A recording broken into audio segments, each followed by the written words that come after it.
Mwambie penda kumtanguliza Bwana. Kwa ukienda kwenye ofisi fulani, mwambie Bwana nitangulie.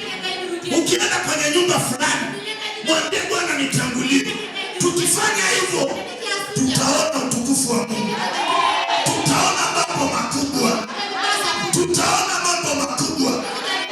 Ukisoma Biblia kwenye kitabu cha Luka 9:11, Yesu aliwaponya wenye haja. Hebu mwambie ndio Yesu aliwaponya wenye haja. Mwambie na wewe unaye haja. Mimi mchungaji ninaye haja. Je, wewe? Amesemaje? Mwambie nako aliwaponya wenye haja. Hebu soma mara moja hilo andiko, aliwaponya wenye haja.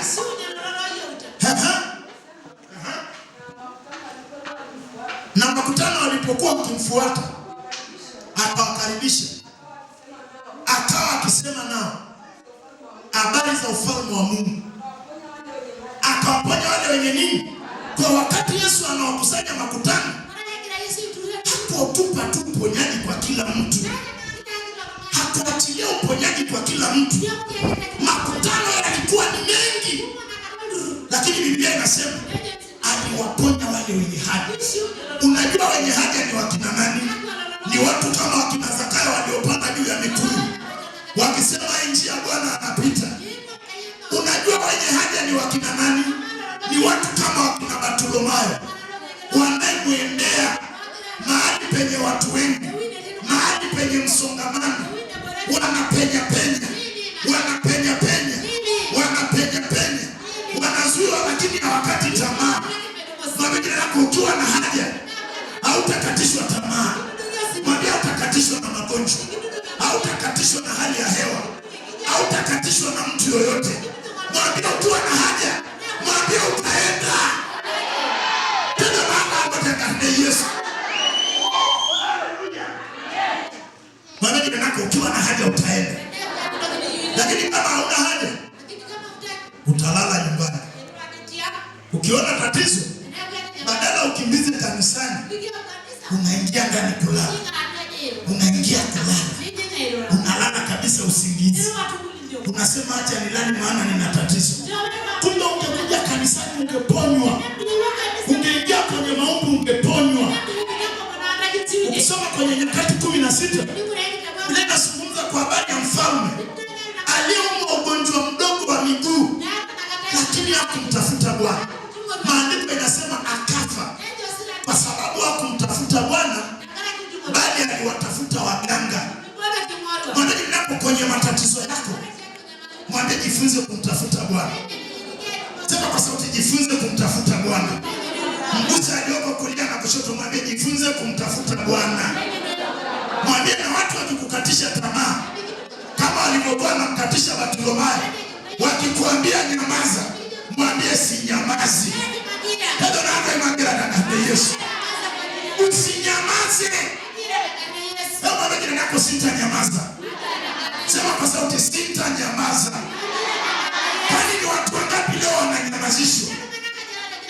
Ni watu wangapi unataka kumtafuta Mungu unaambiwa nyamaza, na wewe unanyamaza? Yesu aliwaponya wenye haja. Na ndio maana inatakiwa unapookolewa, jifunze kumpa Bwana akutawale.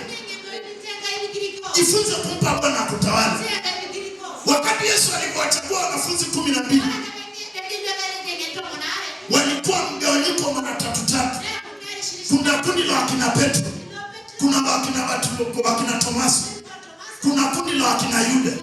Haya makundi ni makundi ambayo yalikuwa yanamwandama Bwana, lakini walikuwa na mapungufu.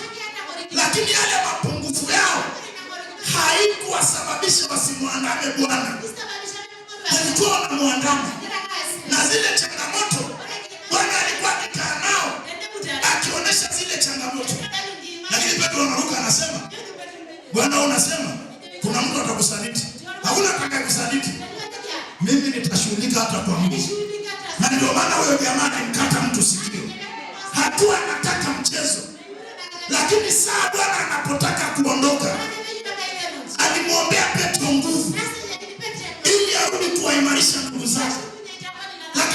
neno moja la muhimu ambaye limeandikwa kwenye Yohana 21 mstari wa 15 na ule mstari wa 18.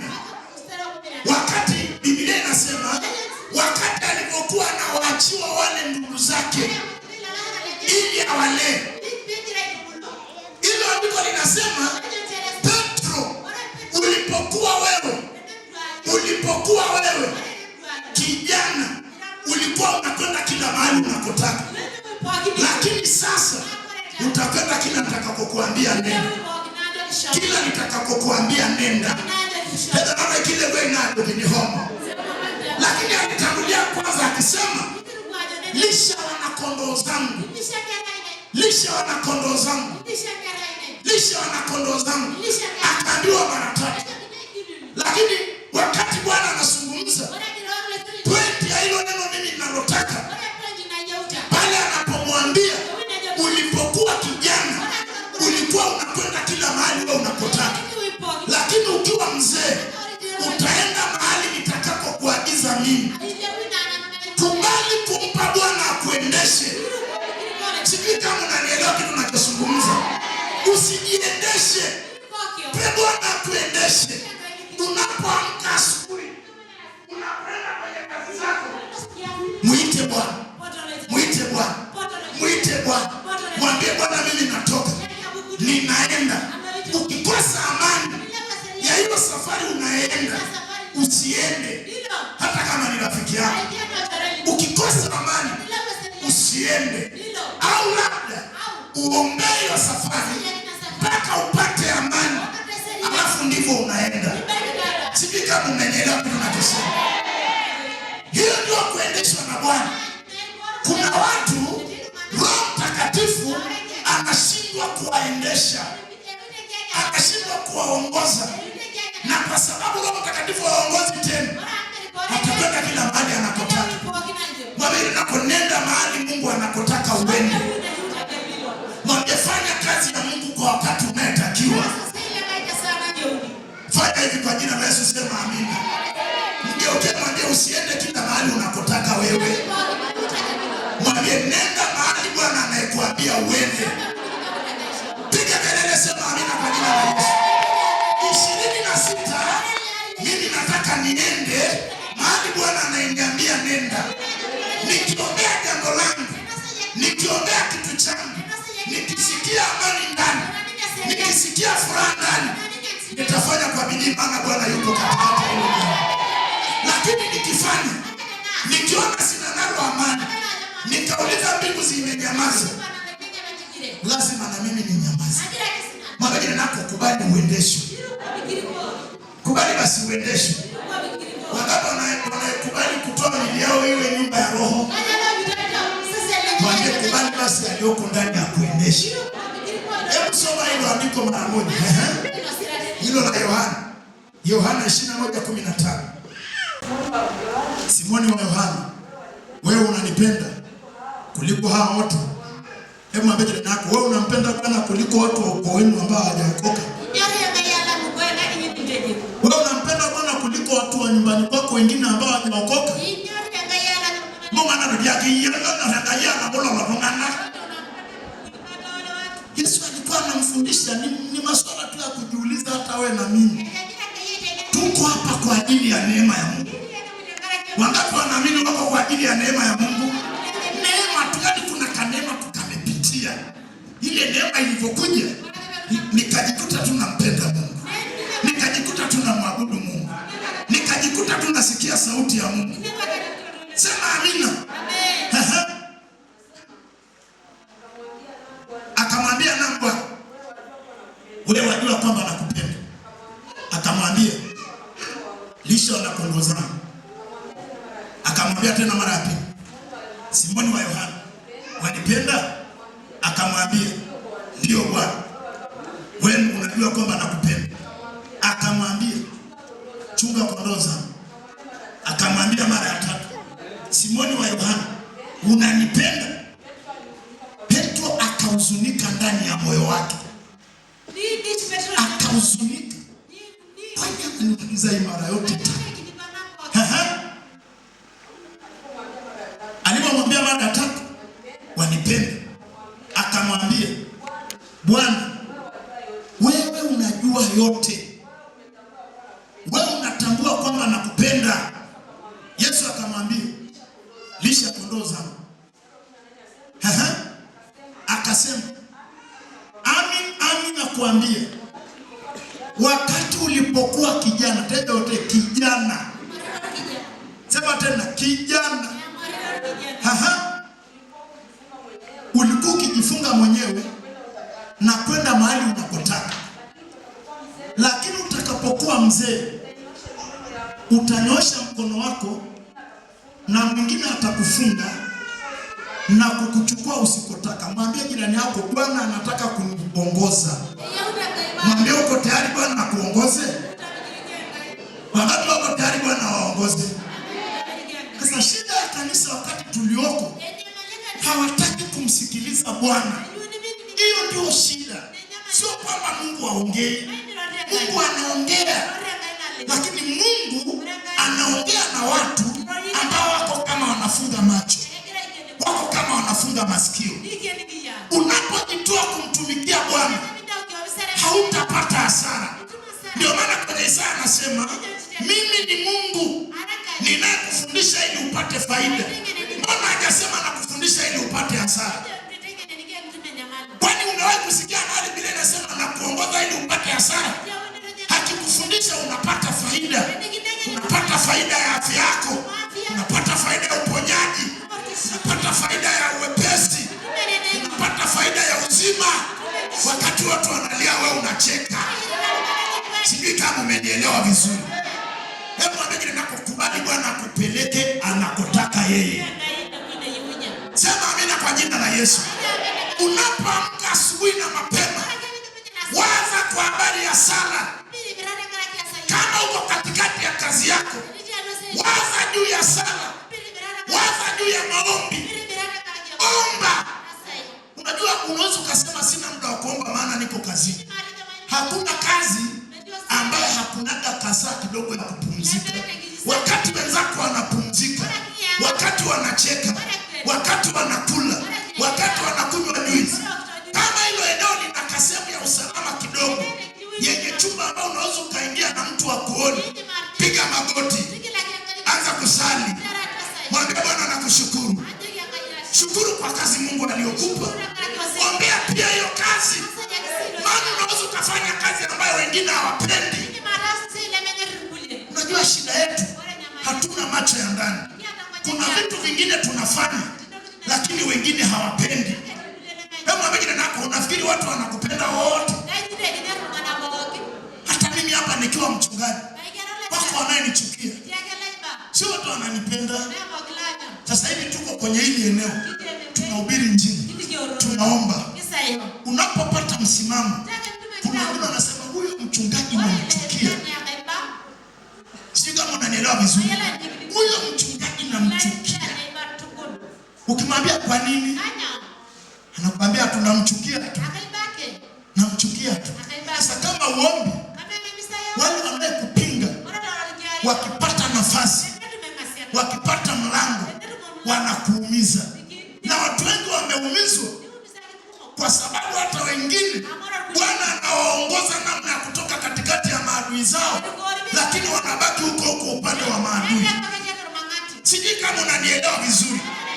Wakati Petro anafundishwa, anaambiwa ulivyokuwa kijana, kila mahali ulikuwa unaenda, lakini sasa utanyosha mkono, atakufunga mtu, anakupeleka mahali ambapo hutaki, anakupeleka mahali ambapo hutaki.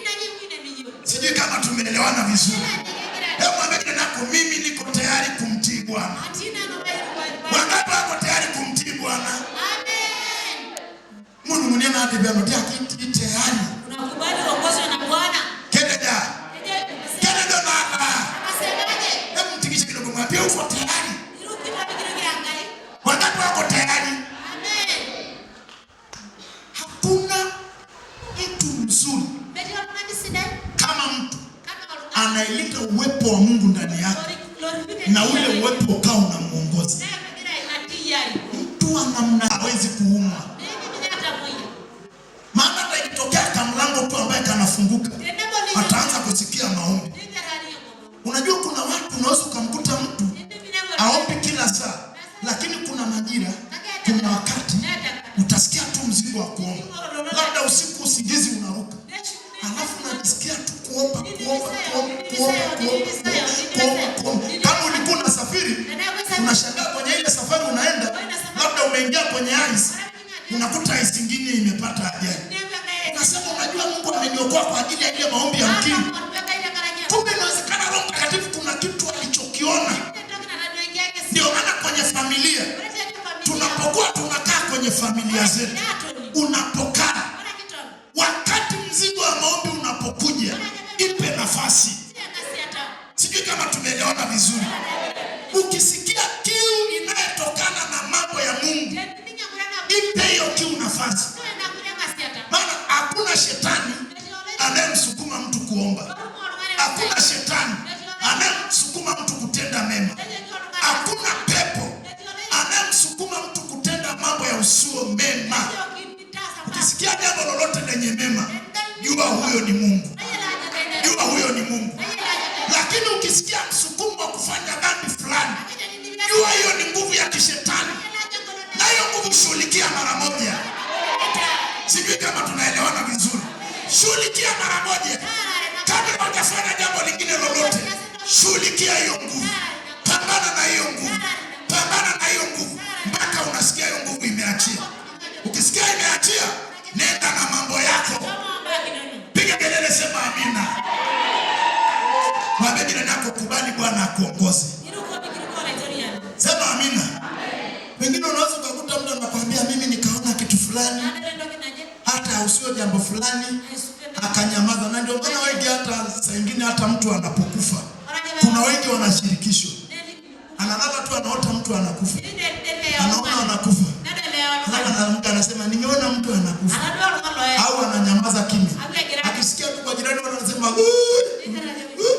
anasema Mungu alikuwa ameniambia. Sasa ni faida gani?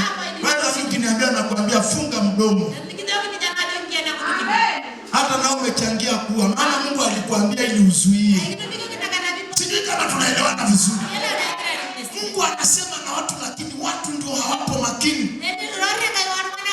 Petro alipoambiwa hivyo akawa makini. Alipokuwa makini, aliwasaidia ndugu zake. Aliwasaidia ndugu zake. Hiyo moto imewaka mpaka imetukuta. Hiyo moto ndio hii tunawaambukiza, ili na ninyi mkaambukize watoto wenu, na watoto wenu wakaambukize wajukuu wenu. Tusizime huu moto. Mwambie nako usizime huu moto. Sema amina kwa jina la Yesu. Wako watu wanapita njia ambayo sio sahihi. Mungu hakukubali wapite, lakini anapita tu ana amani. Anaenda kama gari ambayo haina maji. Hebu mwambie nako, unafikiri watu wanapofanya vitu unafikiri hawajui? Kuna wengine wanakosa mpaka amani, lakini anaenda kwenye ile kukosa amani. Baba, pokea sifa. Mpaka anaenda mpaka anavunjika mguu. Mpaka anaenda mpaka anaishiwa kabisa. Ndio anaamua kugeuka. Anasema naam, nimekubali. Mwambie kubali Bwana akuongoze. Mtu anayeongozwa na Bwana ana wepesi ambaye hajawahi onekana. Ana furaha ambayo haitaondolewa kwa kukosa chakula, kwa kukataliwa, kwa kupigwa, yani hakuna kitu kitaondoa hiyo furaha. Utacheka bure. Ndio maana apende leo. Sema amina kwa jina la Yesu. Unaweza kumkuta mtu anakuambia mimi nimenyong'onyea tu kwa nini? Kuna kitu. Sema shindwa.